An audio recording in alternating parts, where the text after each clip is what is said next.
Roberto, eu mesmo evitei de fazer campanha, de configurar uma campanha e ficar aqui dirigindo uma campanha ao longo da pandemia, porque eu sabia que esse negócio ia demorar.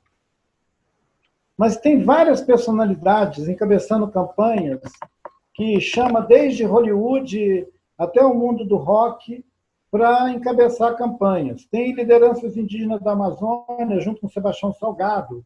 Tem o ator lá de Hollywood, junto com outra turma, fazendo outra campanha.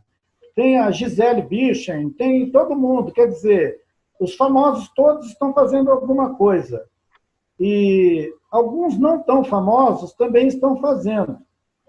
Né? Eu participei de uma dessas entrevistas públicas que durou das 15 horas até as 20 horas, é tempo demais, mas a gente ficou lá, a filha do Chico Mendes, né? A Ângela Mendes, os companheiros do Chico Mendes, do antigo sindicato dos seringueiros de Chapuri, os fundadores, o Gumercindo, dos fundadores da Aliança dos Povos da Floresta, entre os quais figura esse locutor aqui, juntos, nós chamamos a campanha para ajudar as comunidades indígenas do Rio Purus, do Rio Envira. A gente disse de que igarapé e de que rio que era o pedido de ajuda. Que é diferente de você fazer uma campanha geral para a Amazônia. Inclusive porque a Amazônia não é só brasileira. A Amazônia é o Peru, a Colômbia, a Bolívia, os nossos vizinhos também são a Amazônia. Então, se alguém fizer uma campanha para a Amazônia, era bom dizer para que lugar da Amazônia. Porque tem muitas Amazônias. Né? E as pessoas que estão nos ouvindo podem buscar várias campanhas que já estão configuradas, inclusive uma que foi comunicada essa semana pelos Paité Suruí, os meus amigos Suruí de Rondônia, lá do município de Cacoal, Espigão do Oeste, Rondonópolis, aquela quebrada Mato Grosso, Rondônia, eles foram contagiados e as lideranças Suruí assumiram pessoalmente uma campanha e deram uma conta, deram o CNPJ da Associação Metarelá, que é a Associação do Suruí, pedindo que as pessoas depositem dinheiro naquela conta para que eles possam comprar material de higiene para os que já estavam contagiados e não podem ficar se movendo, eles precisam ter um lugar higienizado. E a possibilidade de repetir a limpeza com frequência, que é a orientação do protocolo da Organização Mundial da Saúde. Levar respiradores. Não é aquela coisa que eles põem na UTI, não. São respiradores, é oxigênio, bombas de oxigênio para os postos que tem dentro da reserva, para as pessoas que ainda não estão com sintoma, se passarem mal, serem socorridos antes de passar mal. Então, eles estão se antecipando diante do contágio para ter uma infraestrutura dentro do território deles que atenda às várias aldeias. Eles estão distribuídos em várias aldeias, parece que mais de 15. Então, nesses 15 locais tem que ter um apoio sanitário, que é o kit de limpeza, o respirador, e também eles têm a necessidade excepcional agora de cesta básica com alimentos, que é uma coisa que eu acho extremamente dramática, quando uma comunidade fica desestruturada e não consegue ninguém ir caçar, ninguém ir pescar, ninguém ir na roça, e as pessoas ficam dentro de casa correndo um risco de morrer de inanição. É uma coisa trágica. A gente fica escutando todas essas notícias sobre a pandemia e, às vezes, não consegue considerar a situação específica de uma comunidade que, ao parar de ir para a roça, ao parar de pescar e de caçar, acaba comida em casa. Aí alguém pergunta, mas eles vivem no meio da floresta, estão precisando de cesta básica? Eles estão vivendo no meio da floresta, isolado, igual você que está aí agora dentro da sua casa. Então, se você tiver condição de apoiar financeiramente, apoie. Essas são outras campanhas. Eu estou te falando uma do Suruí, porque eles me pediram para falar, tá legal? Eu acho que eu consigo até dar os endereços para quem quiser. Associação Metarelá, que é do povo Suruí, Paité Suruí, está na rede social, essa chamada deles, está no Facebook. Tudo. Também queria lembrar dessa entrevista que o Eugênio fez com você há 30 anos, que foi um presente. E pensei aqui uma frase que me tocou muito, que foi a seguinte: para o meu povo, meu avô foi um sábio, um guerreiro. E para o governo brasileiro, ele foi um menino, um sujeito que devia ser vigiado, tutelado. Essa frase sua, né, dita há 30 anos, né, ela dói, né, e ao mesmo tempo mostra, indica, né, a inversão, o tamanho da inversão de visão, de olhar, né? E você, esse tempo todo, vem falando, né, desconstruindo os olhares. Na outra ponta, vem assistindo algumas palestras suas. Você toca no assunto da mentalidade colonialista, né, onde nós acabamos nos tornando colonialistas, nós mesmos nos colonizamos, né, a partir dessa mentalidade. E também você fala do conceito de sustentabilidade como uma ideia pronta, onde todo mundo pega um pouquinho de carona, né? As empresas e carros, e etc. Eu queria te perguntar o seguinte: você enxerga...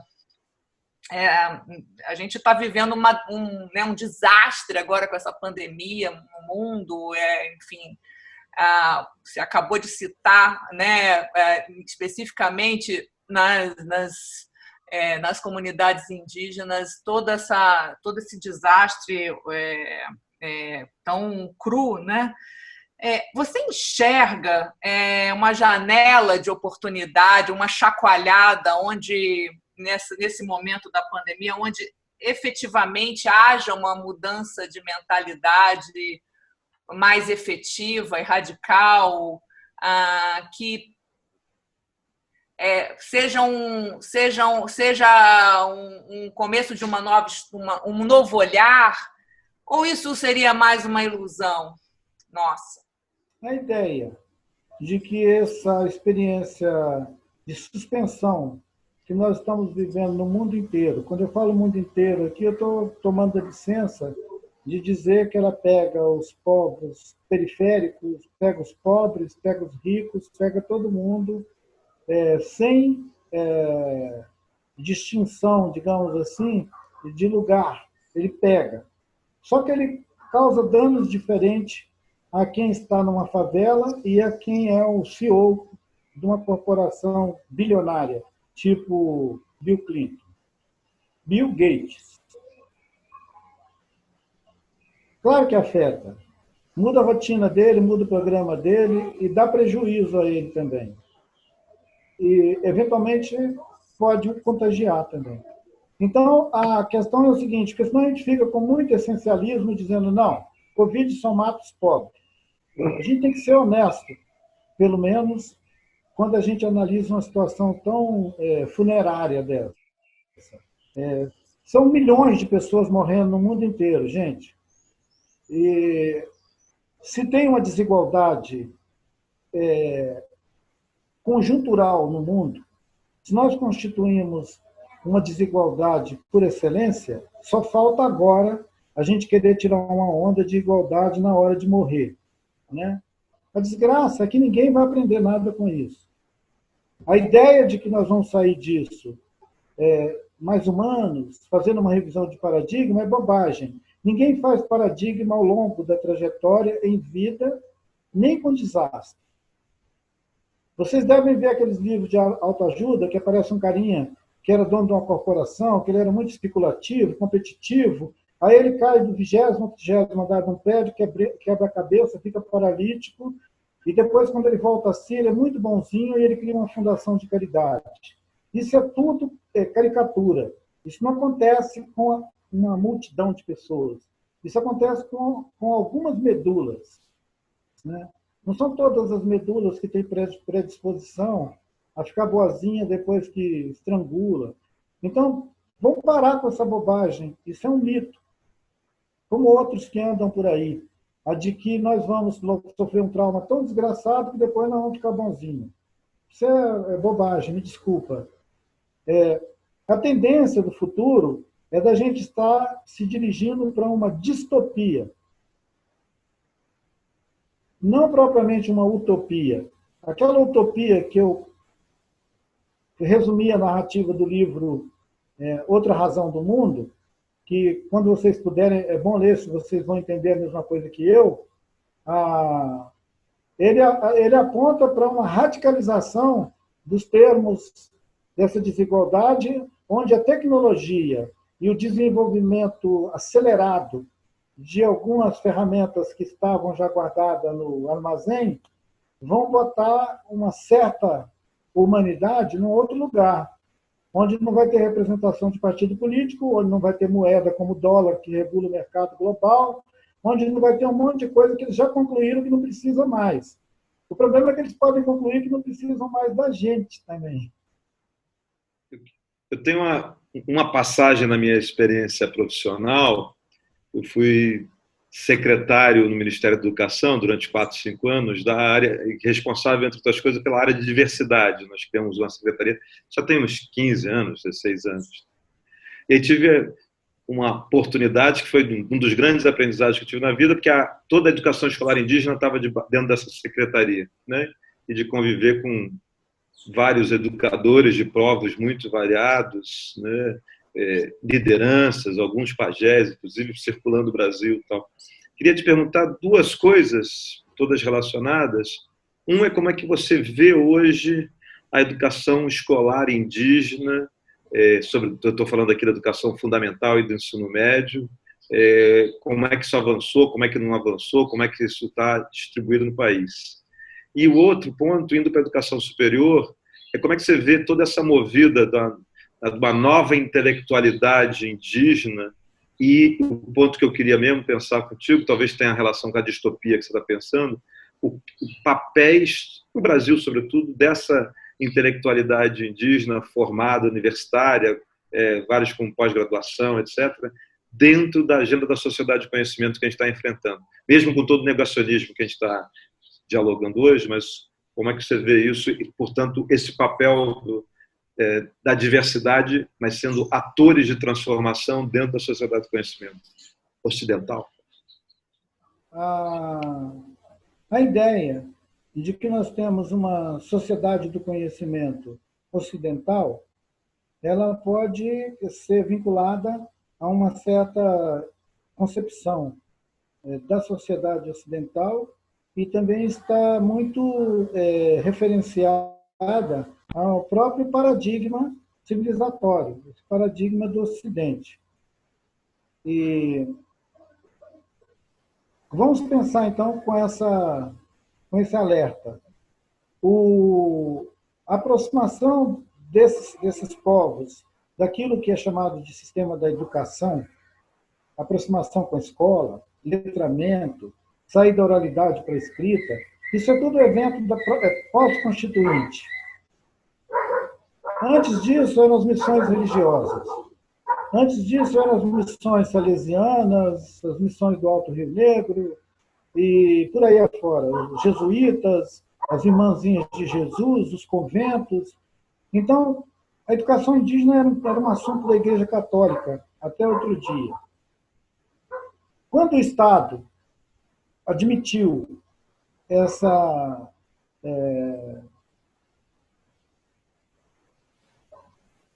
nova exigibilidade de direitos para os povos indígenas, foi criado as diretrizes básicas da educação e lá dentro foi criado a base curricular indígena.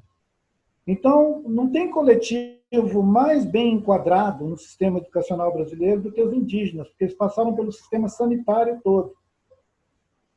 Quando as escolas indígenas foram criadas, elas foram escrutinadas pelas superintendências de ensino dos municípios, dos estados.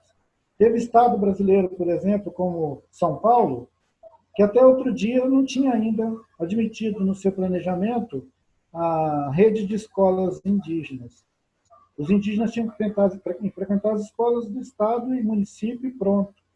Não tinha conteúdo e não tinha professores indígenas. São Paulo, prevaleceu em São Paulo até agora, até, sei lá, no governo da Suplicy, da Marta.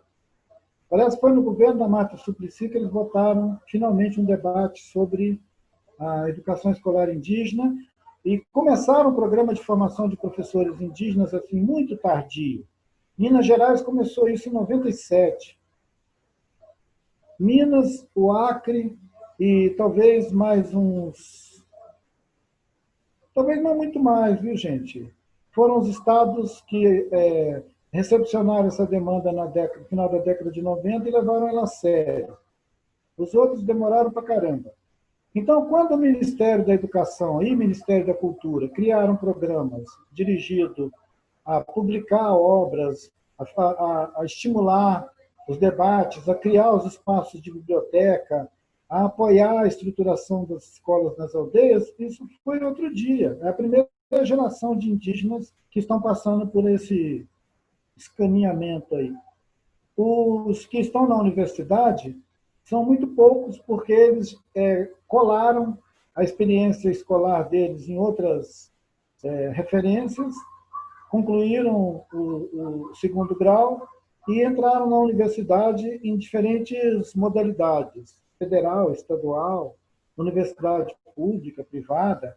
Dessa turma, a gente tem hoje, talvez, uma série de sujeitos como o nosso querido amigo Gerson Baniwa, que deve ter sido um dos colegas de vocês lá na Comissão de Educação Escolar Indígena do Ministério, Sim. Que é um autor, é um escritor, é um doutor, né? E tem pessoas como Daniel Munduruku, que é mestre, doutor. Então, assim, um escritor muito ativo na produção de narrativas indígenas, de uma ampla divulgação, mas eu não vejo expressão nesse contingente de indígenas para fazer qualquer figuração no sistema dessa ideia de um sistema crítico da cultura, entendeu? Do campo intelectual. Ainda são pessoas que estão profundamente comprometidas com suas realidades locais, suas famílias, seu povo, estão engajados na luta do seu povo ainda por reconhecimento, para demarcar território, para tirar garimpeiro, entendeu? Para tirar a madeireira, quer dizer, para fugir ao genocídio, que seria demais a gente querer que eles, além disso, contribuam intelectualmente para alguma coisa. Ficando vivo já está bom. Eu, um dia, na minha vida profissional, já faz bastante tempo, talvez uns 15 anos atrás, fui chamado para fazer um trabalho dentro da minha área de especialidade, que era musealização de um sítio arqueológico indígena na região próxima de Manaus. Foi a primeira e única vez que eu fui à Amazônia. E por coincidência, essa primeira e única vez que eu fui à Amazônia, logo em seguida eu fui ao Peru. Então, eu fui ao Peru e fui à Amazônia. Ou como o Ailton disse há pouco, eu fui a 2 Amazônias diferentes, apesar de que eu tive mais na capital. Bom, e quando eu fui ver o sítio arqueológico indígena, que era para ser musealizado, era um contrato, uma demanda do IPHAN, o IPHAN estava nos chamando para fazer esse trabalho,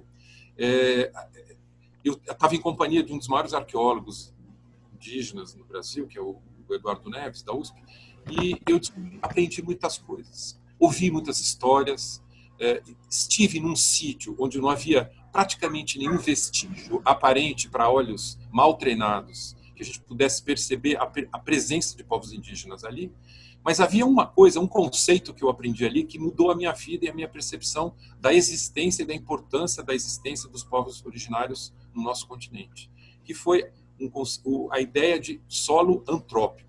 O que é solo antrópico? Nesse sítio arqueológico, a gente tinha o que a gente poderia fazer no sentido de chamar a atenção para visitantes que pudessem ir ali, se conscientizar e se imbuir do interesse, da importância e da história da presença indígena naquele local, onde não havia mais aldeia, onde não havia mais povos indígenas, nem nada.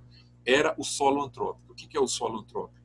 Eram, naquele local, 3 metros de profundidade de solo, constituído por detritos ao longo de alguns milhares de anos, de presença permanente, até pouco tempo, de povos indígenas naquele local.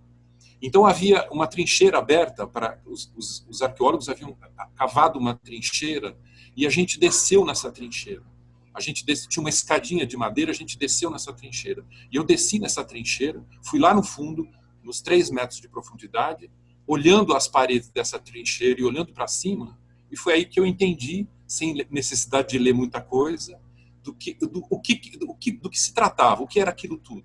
Aliás, a proposta de musealização, ela partia dessa ideia de que era uma rampa que descia vagarosamente até o fundo da trincheira, de forma que as pessoas fossem se dando conta de que 3 metros de profundidade de solo eram um testemunho da presença ao longo de milhares de anos de povos indígenas. Bom, isso mudou a minha percepção, a gente poderia falar mais disso, mas eu queria só dar um pulo para terminar, falando do seguinte. Isso mudou a minha percepção e eu passei a me interessar e a falar desse assunto, e a ler, e a conversar. E eu tenho 3 filhos, né? E aí, o pulo que eu quero dar é o seguinte. Há pouco, acho que o Roberto falou da questão de como contribuir, etc. e tal. Eu fico pensando, puxa, eu nunca mais tive ocasião profissional, nem de outra forma de engajamento, de contribuir. Mas nos últimos anos eu descobri que eu tinha, sem querer querendo, talvez proporcionado uma contribuição, não em campanhas, né, mas uma contribuição enquanto cidadão, ao perceber, ao ter o retorno dos meus 3 filhos, de uma descoberta que eles estavam fazendo por eles mesmos, jovens, cada um do seu jeito, e alguns deles muito engajados, no Amazonas, na Amazônia, na zona de Santarém, no Xingu, com trabalhos, com ativismo, com projetos, etc. e tal. E todos eles me trazendo de volta uma percepção muito diferente da que eu tive quando jovem, quando estudante, sobre o que é, no fundo, essa complexidade da nossa sociedade e do grau de exclusão e de ignorância que a gente tem sobre a riqueza e a diversidade dos povos indígenas, dos povos originários brasileiros. E não só. Mas eu diria assim que hoje, a maior presente que eu podia dar, assim como um retorno para o Ailton que nos ouve, é que eu, às vezes me sentindo nem tão responsável assim, mas criei 3 filhos que hoje têm uma visão muito mais aguda, muito mais atenta e muito mais despojada e com, eventualmente, forjada em cima de paradigmas muito diferentes dos meus, de jovem, sobre a realidade de que nós estamos tratando aqui.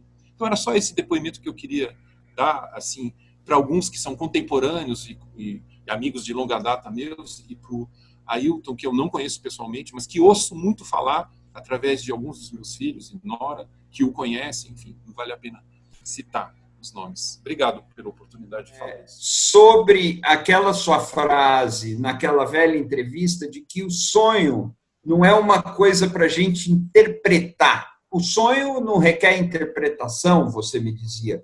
O sonho diz coisas diretamente e você me dizia, me contou, que vive nos sonhos e que muitas vezes toma decisão sonhando.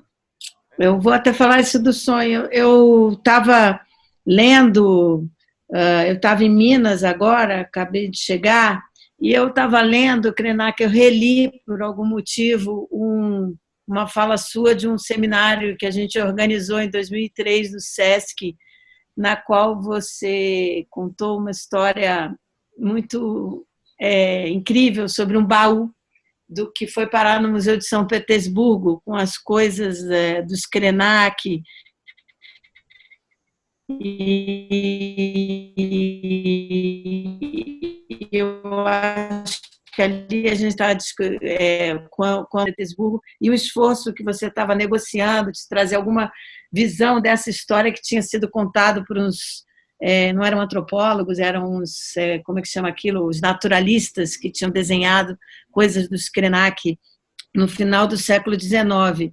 E você tinha usado essa história do baú para falar muito sobre memória, o sonho, que a gente está insistindo, de que a diferença entre a memória e o sonho, que o sonho era, às vezes, uma forma de transmissão, de conversa com os ancestrais, e a memória era outra coisa, e a tradição oral era outra coisa.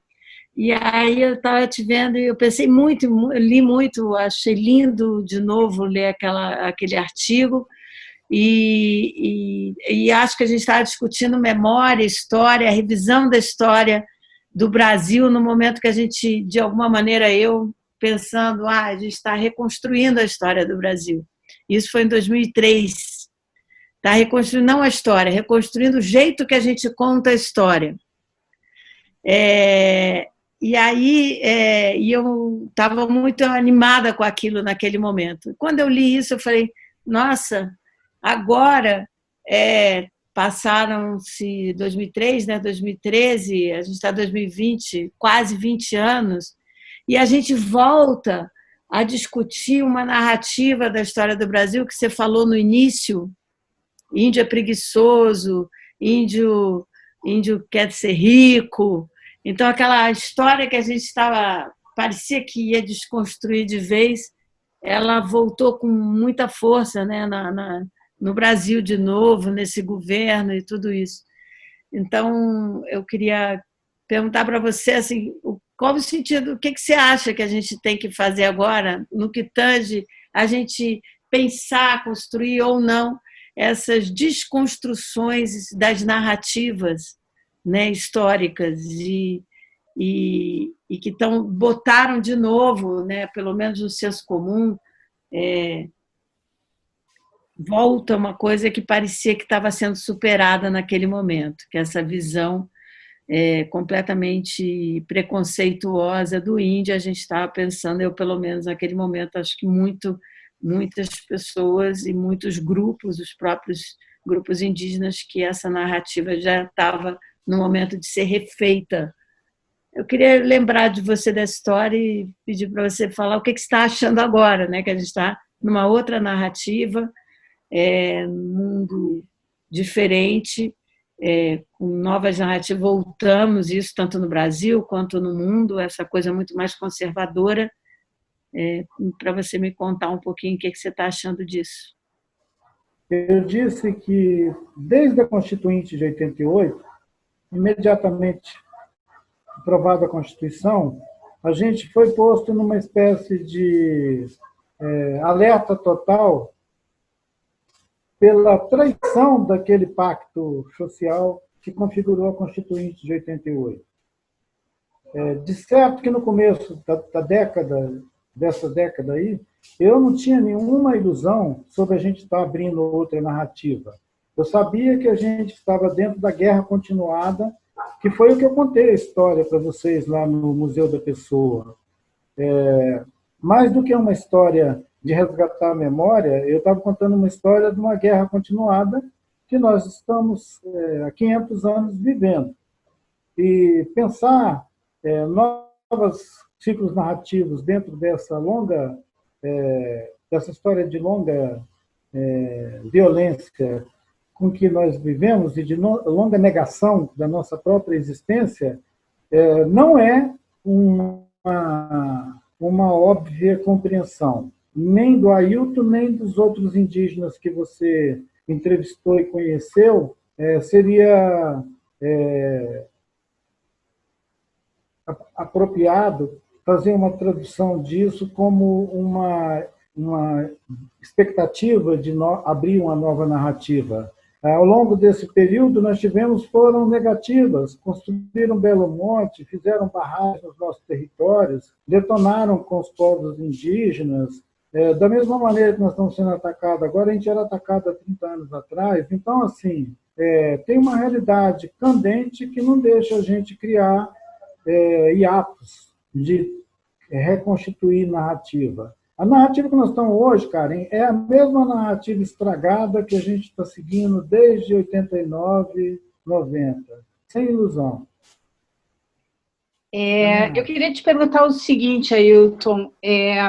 Esses dias eu vi uma fala do Paulinho Paiacã, que nós perdemos para a gestão governamental dessa pandemia.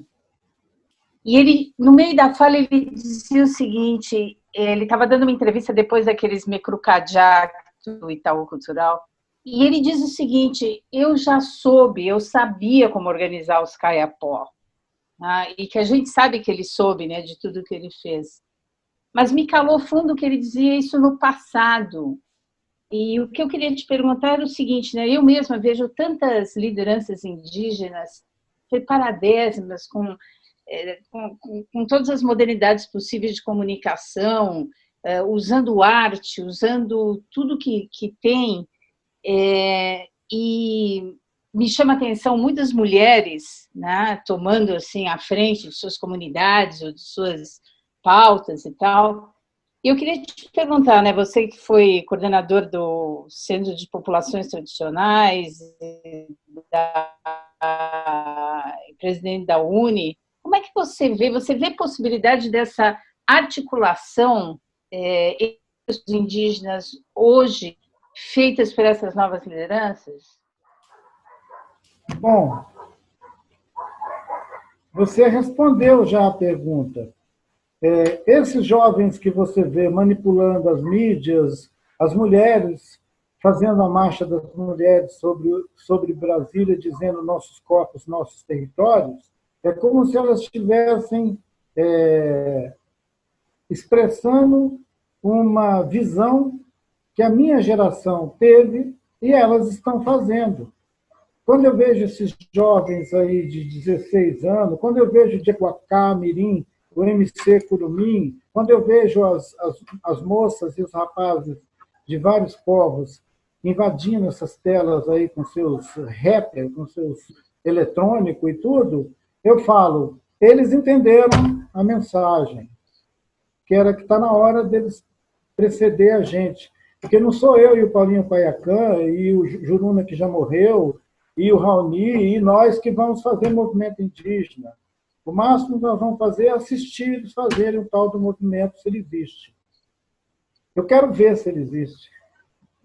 Pergunta que eu queria Claro que são muitas as perguntas, mas uma pergunta específica que eu queria te fazer refere-se ao que eu estou sentindo como um movimento de alguns segmentos do meio empresarial brasileiro que vão num sentido contrário às políticas do governo federal com relação às populações indígenas.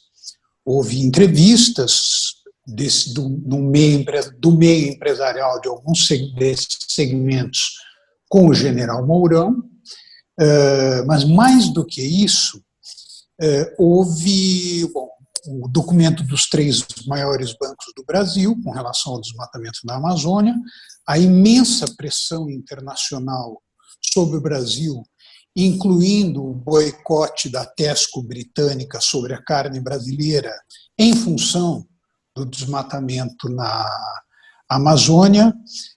Houve a decisão do parlamento holandês de não ratificar o acordo do Mercosul em função do desmatamento da Amazônia.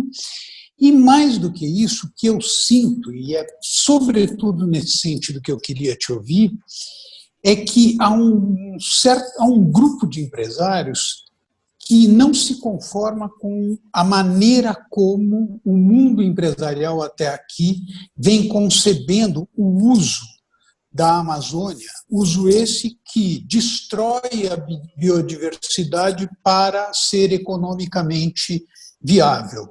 E, portanto, reclama e está tentando orientação para uma economia da biodiversidade florestal. Então, são 2 perguntas. Uma é, o que está acontecendo hoje nessa relação entre meio empresarial e Amazônia, e mais especificamente populações indígenas? E a segunda é possível, e é legítimo que se deposite esperança na emergência de uma economia da biodiversidade florestal da Amazônia, ou a Amazônia tem que ficar fundamentalmente naquilo que ela tem de áreas preservadas, intocada? Ricardo, essas 2 coisas não são excludentes, não. O dilema que põe essas 2 coisas como excludente, ele tem origem no mesmo equívoco. Esse pano de fundo que você deu aí para a conversa, ele abre dizendo que nós estamos destruindo a bacia amazônica, estamos destruindo a base dessa biodiversidade. E quem está movendo essa ação predatória é o Estado brasileiro, através das suas agências constituídas, Ministério do Meio Ambiente, IBAMA, tudo. Inclusive o Exército, as Forças Armadas, estão todos engajados num projeto que é o projeto de predação da biodiversidade na Amazônia. Mas você diz que tem alguns empresários que não estão totalmente encaixados nesse projeto e que gostariam de pensar uma economia da biodiversidade para esse mesmo território que está sendo predado agora. A transição para uma economia da biodiversidade, ela foi sugerida na década de 90, com a Conferência do Rio de Janeiro, há 30 anos atrás. De lá para cá não fizeram nada para isso acontecer. Se a gente precisar de mais 30 anos para isso acontecer, a biodiversidade da Amazônia vai ter sofrido uma erosão muito grande. Essa erosão, ela corresponde a uma ação direta de desmatamento. Quando você tira a cobertura florestal, você cria um outro cenário, e aquele cenário não é mais da biodiversidade, é da erosão da biodiversidade.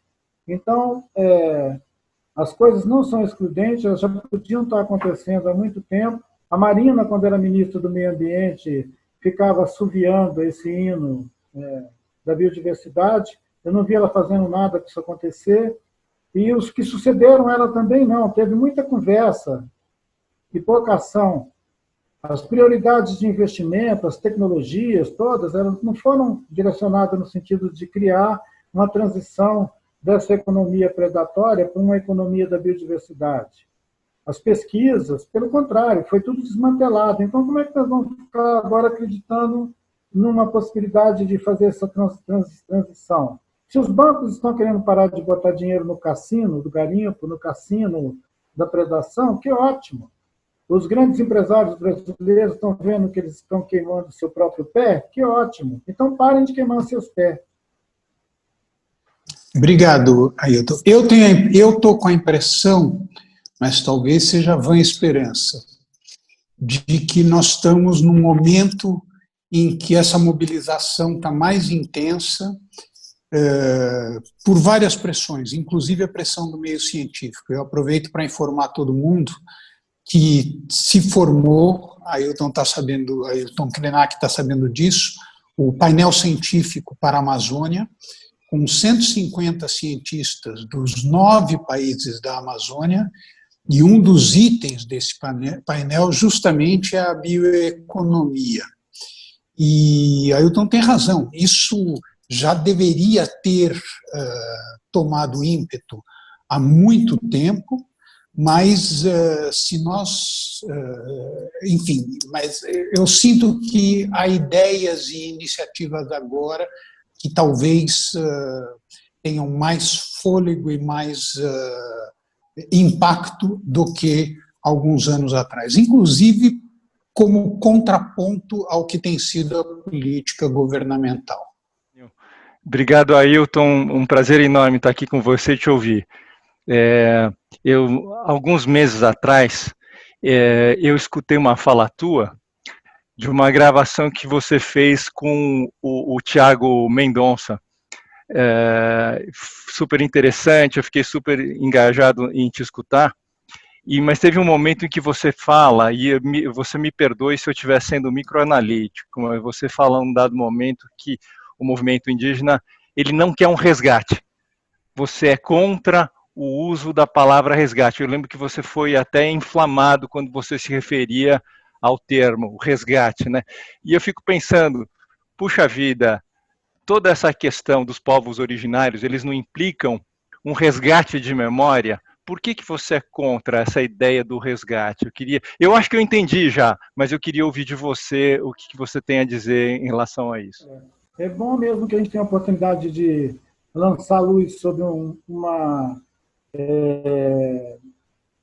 resistência a adotar esse objetivo de resgate, porque ele nos insere numa narrativa que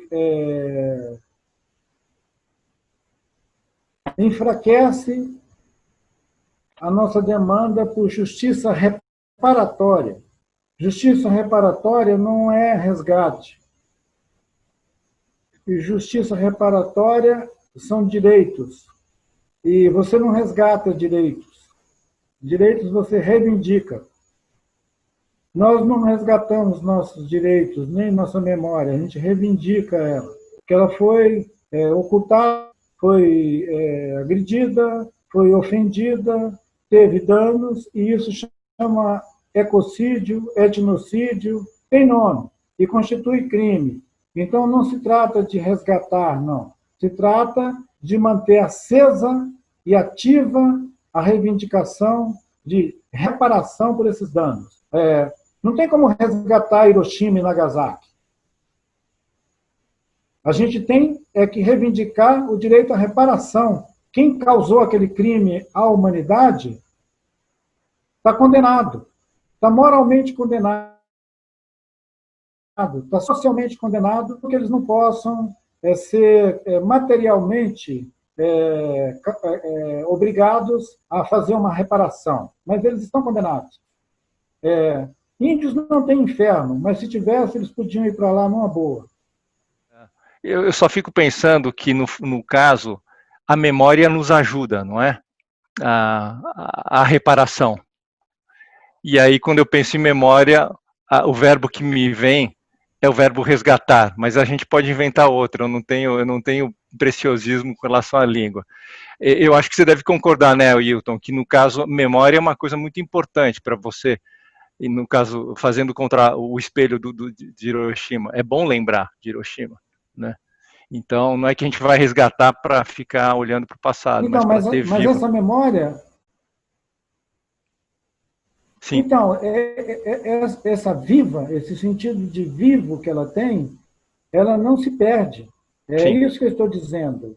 É o entendimento da memória, em outros termos, é aquilo que você deve ver em alguma literatura, a referência a uma memória ancestral. Uma memória ancestral, ela é como um DNA. Não tem jeito de perder, entendeu? Você não resgata um DNA. Essa memória ancestral, ela atravessa gerações e ela vai se manifestar em diferentes sentidos. Inclusive, num subjetivo sentido, que foi perguntado mais de uma vez aqui, que é o sonho. Tem muita gente que se interessa pela chamada geral sonho, porque eles imaginam que ali dentro pode ter conexão para qualquer outro mundo, para outros mundos. Mas, especialmente nesse lugar, tem conexões exatamente para a memória. A instituição do sonho, ela é também uma instituição viva de memória. Só que não é uma coisa que você resgata, é um lugar que você habita. Você habita a memória. É como habitar a atmosfera do planeta Terra. Você não vai resgatar o planeta Terra. Ou você vive na biosfera do planeta Terra, ou você vive em outro lugar. De repente, em Marte. Para a Unicamp, nós temos 150 alunos indígenas. O único instituto que ainda não aceitou, mas em 2021 vai ter que aceitar a entrada de alunos indígenas, é a medicina. O restante, todos já têm índios como alunos. A minha pergunta, porque a gente assiste o quanto que eles sofrem dentro da Unicamp, apesar de toda uma preocupação em acolhê-los, mas não é fácil para eles. Como você vê a entrada desses jovens dentro da universidade? É isso que eu queria perguntar. Obrigado, Liliana, por reportar a essa presença indígena na Unicamp, que é um evento dos últimos 2 anos, quando a Unicamp fez o primeiro vestibular indígena, levando o vestibular para o Rio Negro, para Solimões, para o Mato Grosso, para diferentes regiões, para facilitar que os indígenas pudessem se inscrever no vestibular e realizar o vestibular sem ter que se deslocar antecipadamente dos seus territórios. Isso foi um engajamento muito bacana e eu acompanho com interesse a experiência dos indígenas na Unicamp e em São Carlos e nas outras Unesp e também na USP e na UFMG aqui em Belo Horizonte. Então, eu acompanho, eu sou meio padrinho dessa juventude indígena que está nas universidades. E eu tenho um sentimento de parentesco afetivo próximo com eles. Acho que a experiência que eles estão vivendo é como se eles fossem agora os corpos convocados para fazer a frente de contato exatamente com a colonização. Eles estão agora invertendo o sentido das bandeiras e indo para a casa dos bandeirantes conversar com eles no terreiro, na varanda, e ver se conseguem constituir um discurso que traduza a desigualdade de lugares e de condição que historicamente a gente constituiu e pensar nisso que eu chamei de justiça reparatória, nos termos não de resgate, mas nos termos de consciência da realidade. A realidade possível, sem ficar com fantasia. Porque alguém acha que um encontro em termos de paradigmas entre o pensamento colonial e o pensamento nativo, ele vai resultar num confronto ou num escarcéu, mas não, ele pode resultar num outro discurso que seja mais correspondente ao tempo que nós estamos vivendo e deixe de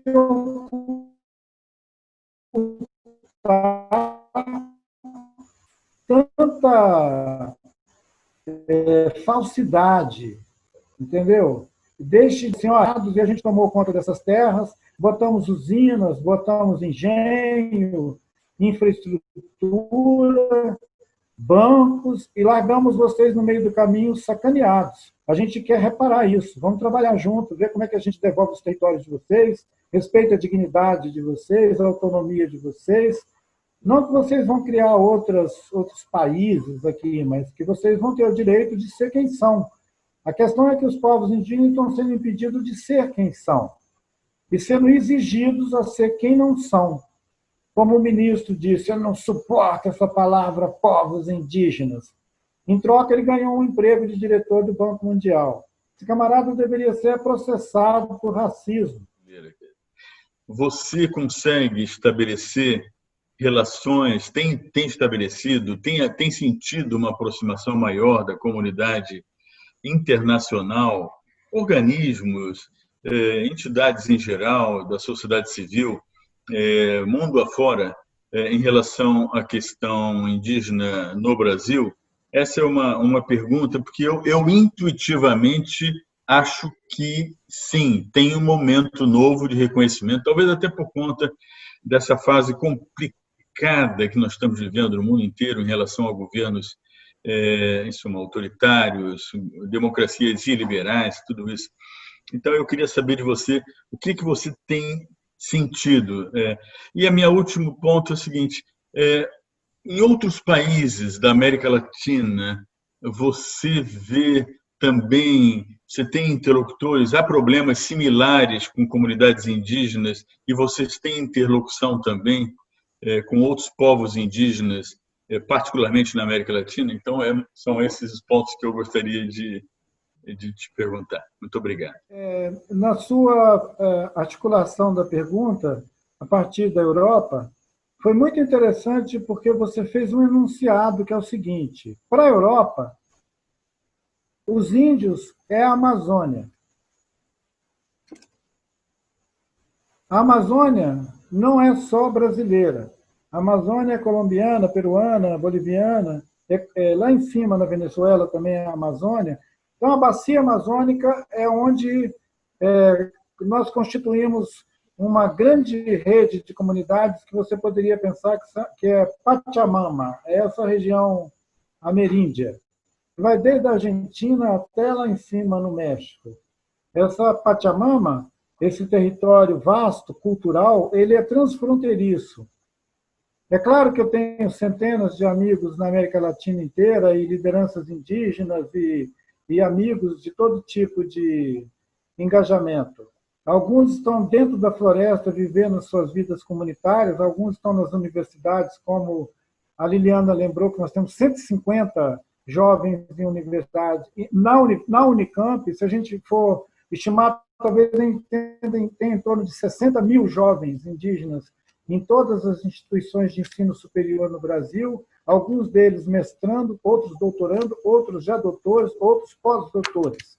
Essa constelação de pessoas, eles interagem, publicam, escrevem, fazem roteiro de filme, compartilham a produção de obras literárias, colaboram em congressos, conferências e debatem questões suprarregionais, para além da América Latina. Essa gente está relacionada com a agenda, digamos assim, mais geral, que está acontecendo também na Europa. Então, é óbvio que a solidariedade e o engajamento de muitas organizações da Europa, né, a Oxfam, a Survival International, o Greenpeace, a Conservation International, o pessoal de Bruxelas, a Comissão de Direitos Humanos da ONU, o relatório para proteção a populações tribais, a OIT, a relatora de direitos indígenas da ONU, a senhora Vitória Tauli Corpus, que é uma nativa, uma indígena da Filipina, foi muito importante, veio ao Brasil, fez o relatório sobre o Brasil antes desse governo e constatou que o Brasil deveria ser levado a uma corte internacional por fomentar o genocídio indígena. A senhora Vitória Tauli Corpus está proibida de voltar ao Brasil e foi ameaçada também lá na Filipina e está morando em algum lugar onde ela pode ter mais segurança. Nós estamos inseridos num contexto global de uma maneira muito desfavorável, porque é o contexto do conflito. E eu me pergunto por que a gente não foi inserido num contexto criativo, colaborativo, inteligente, de desenvolvimento da ciência, da biotecnologia, da diversidade biológica. Por que a gente não foi encampado na Convenção da Biodiversidade como agentes inovadores nos termos do planejamento, por exemplo, para o desenvolvimento, aqueles objetivos do milênio, né? Os povos indígenas são as únicas comunidades que eu conheço que levaram a sério os objetivos do milênio. E uma outra empresa, porque é uma vantagem para a empresa estar com a licença, está adequada ao que eles chamam de compliance, né? Está dentro daqueles protocolos. Então, parece uma extravagância, mas são as comunidades indígenas e as grandes empresas que estão cumprindo os objetivos do milênio. Ou pelo menos estão tentando. Os governos não estão nem aí. Olha, nós estamos vivendo num governo negacionista. Nós temos um Ministério das Relações Exteriores que nega tudo que está acontecendo aqui em todos os fóruns. Então, vira um bate-boca das lideranças indígenas com os ministros brasileiros em tribunais internacionais. Isso não é criativo. Quando o ministro Gilmar Mendes fez um comentário sobre genocídio na Europa, ficou todo mundo irritado aqui, porque era um ministro falando uma coisa que os índios falam. E quando os índios falam, eles dizem que é mentira. Mas aí foi um ministro do Supremo Tribunal e falou que os índios falam. E eles queriam que o ministro desmentisse o que falou. E o ministro não desmentiu. Então, eram os deuses astronautas?